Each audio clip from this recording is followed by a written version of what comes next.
Hey YouTube, today I will be working on the Blazer quarter panel. It is body shop time. So stay tuned as we go through this quarter panel and see what we can do to fix it. First part I'm going to work on here is this little lip. You can see the profile here. It's got this little indentation and then here. But as we get closer to where this thing was obviously in some kind of an accident and a previous repair from a previous body shop, it's creased in here pretty good and across the top. So I'm going to flip this thing over, get my hammer and dolly out and my chisels and everything else, and then see what I can do to get this shape back.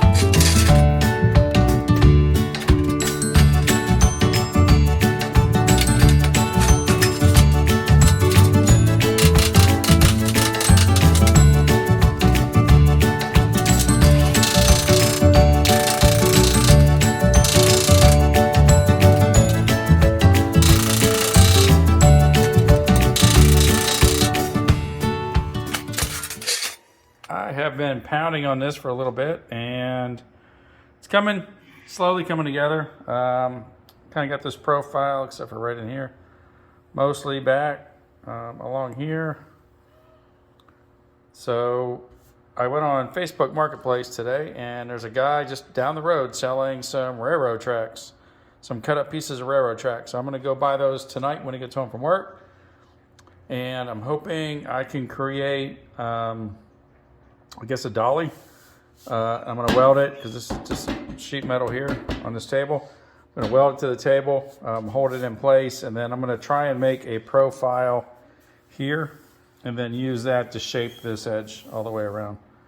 So we'll see how that goes. And then I think he's got like an 18-inch piece and then a bunch of like 1-footers. So I'm going to buy a few and I'm going to use those to hopefully, if I can get it mounted to this table and I get a long flat surface, that I could use that to get all this, because we just, it's just, this is crazy. I don't even know how you put this many dents in metal. I honestly don't. Just trying to struggle with, because it's not everything whole. So that somebody used a puller with a screw, yanked it out, but Jesus, what's with all these dents? I don't know. I'm not a body guy. Maybe this is normal, but I just look back and I'm like, wow. Because then even on top of this, there was an inch of body filler. So I don't know. We'll see how it goes and stay tuned. So we'll probably pick the spec up tomorrow. Okay, it is the next day and I made my purchase last night. I got this longer piece of railroad track and that shorter piece of railroad track. So what I've been doing, already been working on it a little bit this morning. I think my plan of attack here is to get the body panel straight with some various techniques and then use this railroad track as an anvil or dolly, whatever you want to call it, and smooth things out. So I've been doing it a little bit through here. I just go long ways and it's smoothing out all those dents, so I'm starting to really surprise myself with my skills. But you can see this should be flat straight across, and you can still see there's a pretty big gap right through here.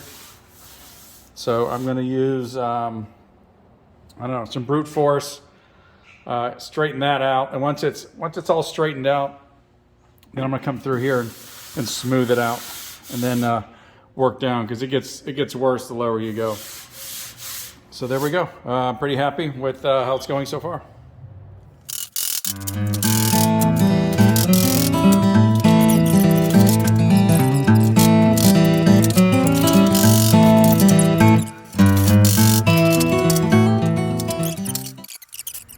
Okay, I've been banging on this thing for a few days now and getting ready to weld up all these holes. So I took my speed blaster here Loaded it up with some coal slag from Tractor Supply. That's what it's called, Tractor Supply, Tractor Freight, whatever.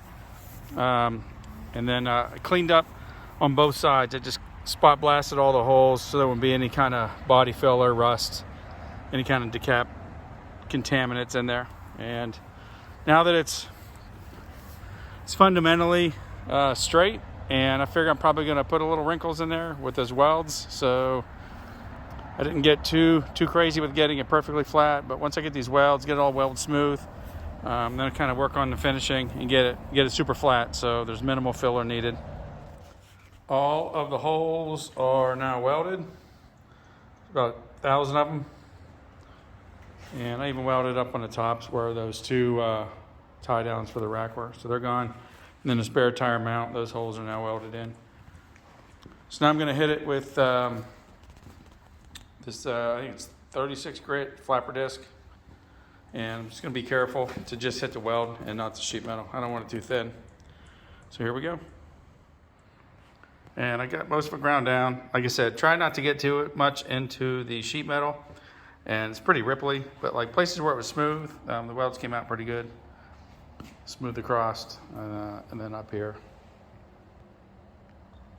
But now I'm going to flip it over, do the back side, the same thing, and then get back to hammering and dollying. On this panel, we're back to trying to make the shit flat. I'm sorry, we're trying to make stuff flat. So right here I got a bulge. I tried a bunch of different camera angles, and I couldn't get the camera where you could see it. But there was some kind of an accident here, a wrinkle, because this is where all the holes were at, and the metal has really gotten stretched. So I've started this process, and it's been working so far. I've got a railroad tie underneath here to about right there. So I've been heating this up, pounding the metal into it, pounding it down, coaling it down. It's been shrinking the metal, so it's been working. It's been working pretty good. So here I'll give you an example of what I've been doing.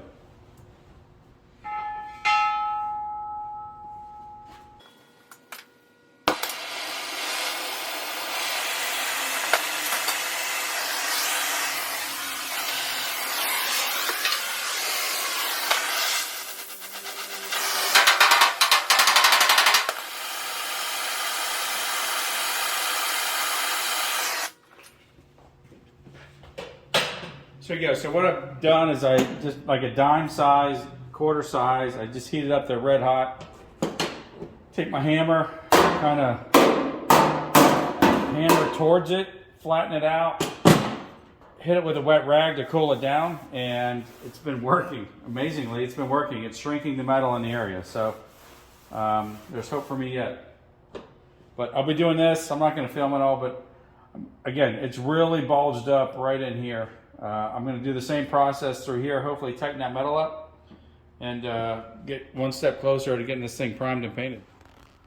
All right, been working on this piece right here. This little edge, it had been smushed here, and it was pretty much just smoothed over. So I kind of put a line on there with a Sharpie to kind of give myself a reference, and then I tried using this dolly, which fits the profile of the curve, and kind of tried to dolly it from behind. It really wasn't making much progress. So I flipped it over, and then I used a large chisel. I don't know where it went.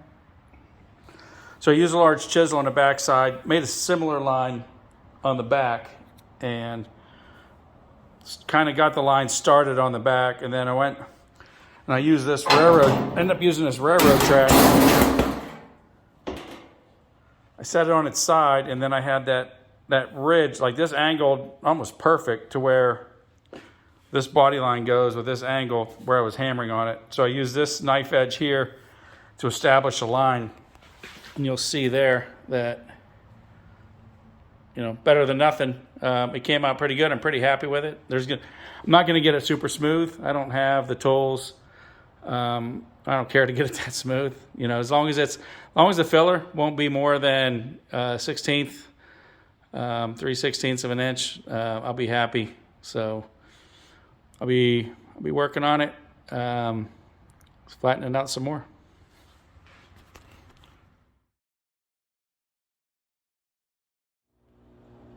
Okay, here we go. That English wheel, I've got it set up in a situation where I've got these two bungee cords holding this end up off of me because I'm a shop of one.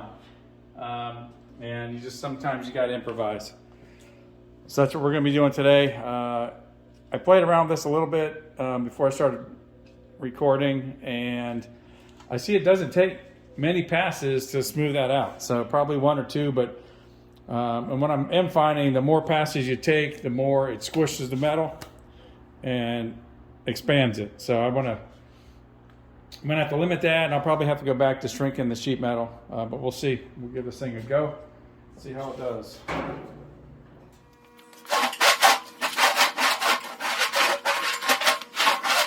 Okay, so if you're sitting at home laughing, this is the first time I've done this. I'll get it figured out.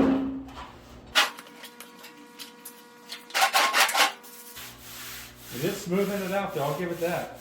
Still kind of warpy, wavy, warpy. I don't know if that's a word.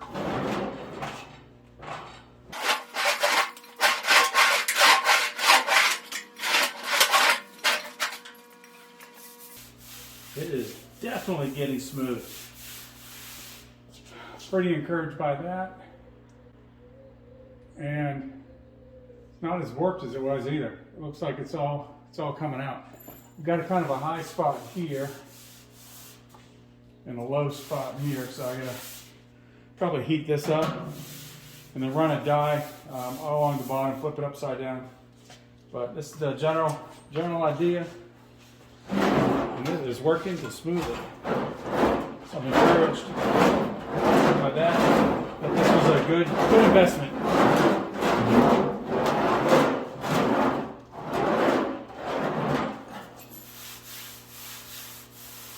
It is seriously getting smooth. Wow. I'm impressed with myself here. It's awesome. This is a good investment. Really good investment.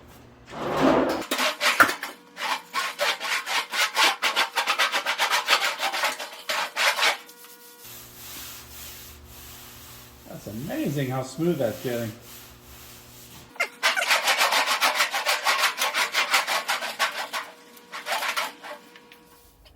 I have now 4 bungee cords holding up this quarter panel. I think it's going to help me keep it more straight, because I found that as I would let go, where the wheel was at was causing some distortions in the metal. So the one-man show will continue, and right now I actually put on the curviest die on the bottom to get this part here.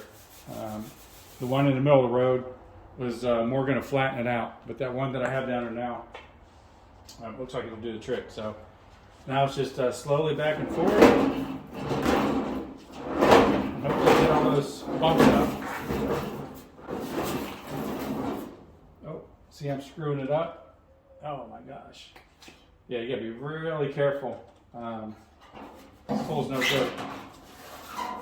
So now what I've done is where it's come up and curved over, it's now flattened it out. So I will have to probably use a dolly and straighten that out. So I gotta be more careful.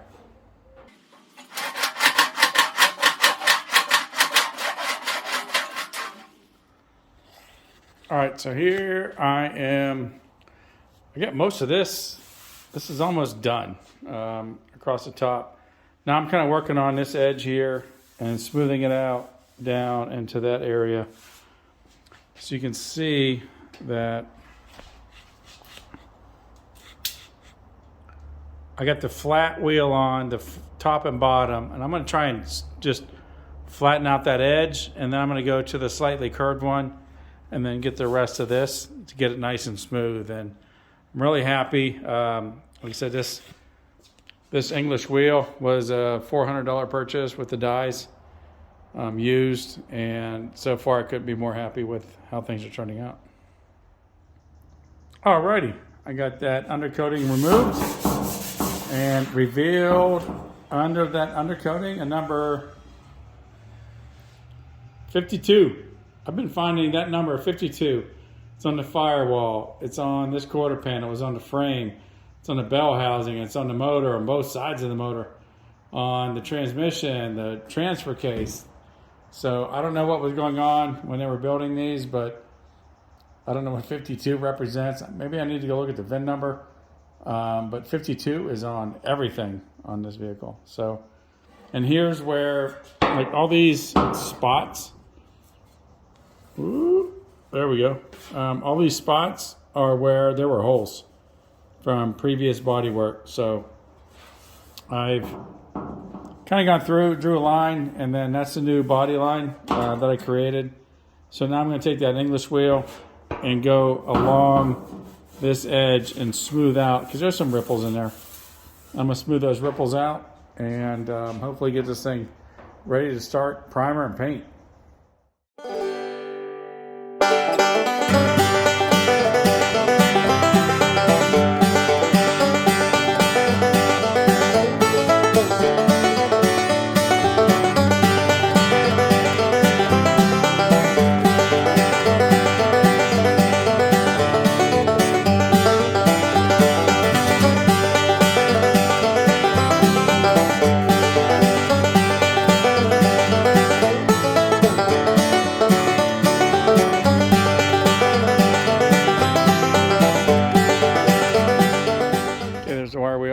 Got most of the surface rust off, and I tried using this stuff here, but it's good. This Loctite naval jelly is a great flash rust remover, but when it gets pitted like that, it doesn't do much. And so I got this hole here. I'm going to deal with that, cut out, weld in a new piece, and then I'm going to hit all that with a sandblaster. And then all the edges I'll be welding on, I'm going to hit that with a sandblaster. But I think out here, I'm just going to wipe it down with acetone and then hit it with some diluted Rust-Oleum and call the inside of this a day. It looks, there's no holes. I know there's going to be people on the internet saying that this is rusted and should be replaced, but I don't know. Here's my opinion. This Blazer is 50 years old and led probably a hard life, somewhat of a hard life those 50 years. After I'm done with it, it's going to be a garage queen. It'll probably never see another trail, never see anything other than pavement. So this will never get wet, never have dirt in there. So it's going to be fine just painting with Rust-Oleum. All right, here we go. I've got the got a sandblasted down to where I feel it's going to be all right. And I'm still going to fix that hole, but I'm going to just bought some Rust-Oleum satin. I'm going to cut it with 50% acetone, spray it on there. I taped off where I'm going to be re-welding the quarter panel on, but I just wanted the underside to be a little protected, so we'll be doing that. Here it is dried. I've got the 50/50 Rust-Oleum and acetone sprayed on there, and it turned out all right. I mean, it's not a show finish because it's going to be covered up. Who cares what it looks like? As long as it's protecting and sealing. Here we are. It's all painted up and ready to put on. So I put the Rust-Oleum acetone 50/50 mixture, sprayed that on the inside. Came out beautiful. And then I took, I didn't paint the edges where I'm welding. Instead, I've sprayed weld-through primer. I think it's got a high zinc content, allows it to be welded on. So here was that patch. Kind of looks like shit on this side, but looks great on the other side. You'll never see that again. And it's all on there. So here we go. I got the truck Blazer right over here. Same situation. 50/50 Rust-Oleum acetone. And then weld-through primer on the edges. Now I'm going to put that panel on there and get that sumbitch welded back up.